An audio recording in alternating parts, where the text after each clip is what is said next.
Hi, I'm Sean Santoro from Invest National, ready to do the August edition of Month in a Minute. We're here at the beautiful Brisbane City Botanic Gardens, and it is a little bit drizzly today, but that won't affect the content, so let's get into it.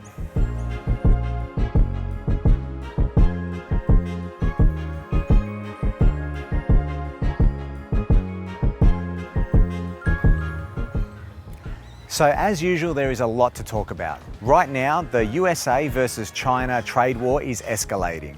In the past couple of days, we have seen billions of dollars wiped off the Australian Stock Exchange, and globally, investors are very nervous. Now, the US and China have been trading blows for a long time on this. Tariffs have been flying back and forth and been increasing, but finally the Chinese government lowered their currency, which caused President Donald Trump to accuse the Chinese government of currency manipulation. What this has meant for Australia is that in the last 2 days, $90 billion has been wiped off the ASX. That's retirees' funds, superannuation funds, all going backwards.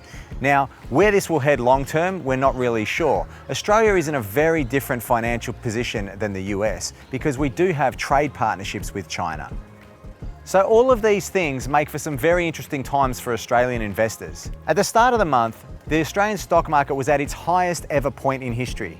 And then in the last 48 hours, it's lost over 5%.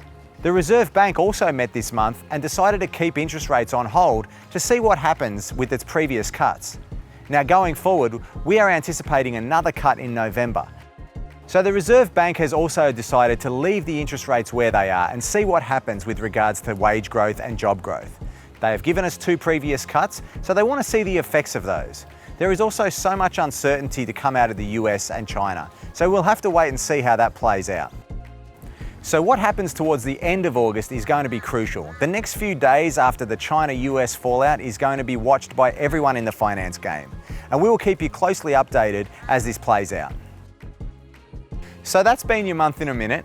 Thanks for joining us, and as usual, if you have any questions about what we've talked about or you want any help with your financial advice, give us a call here at Invest National, and we look forward to you joining us again next month.